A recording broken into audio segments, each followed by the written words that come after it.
ከጥቁር ጉንዳይ ኮቴ ወይም ደግሞ እርምጃ የበለጠ ረቂቅ ነው። في الليلة الظلماء في الصخرة الصماء ጥቁር ድንጋይ ላይ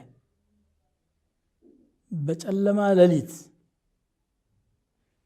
ጥቁር ጉንዳን ስትራመድ ንፋስ እያለ ዝናብ እያለ ጨለማ እያለ የሷ ኮቴ ምን ያህል ይሰማል?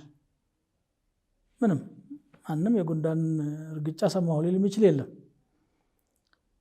ከዚህ የበለጠ ተደብቆ ሰው ውስጥ ሊገባ የሚችል በሽታ ነው። በጣም ጥንቃቄ ያስፈልጋል። ስለ ሽርክ ሲነገር አንዳንድ ሰው ምንድነው ሽርክ የምትሉት ይላል።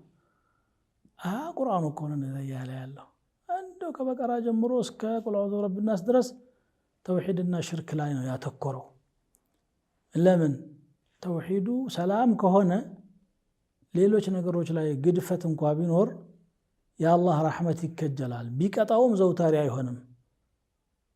ኢነላህ ላ የግፊሩ አን ዩሽረከ ቢሂ ወየግፊሩ ማ ዱነ ዛሊከ ሊመን የሻእ በሱ ላይ እንዲጋራ ይቅር አይልም አይምርም።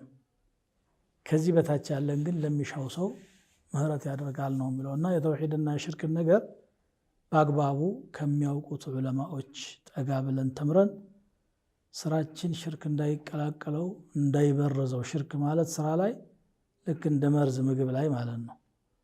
ምግቡ የፈለገውን ያህል ቢጣፍጥም ገዳይ ነው።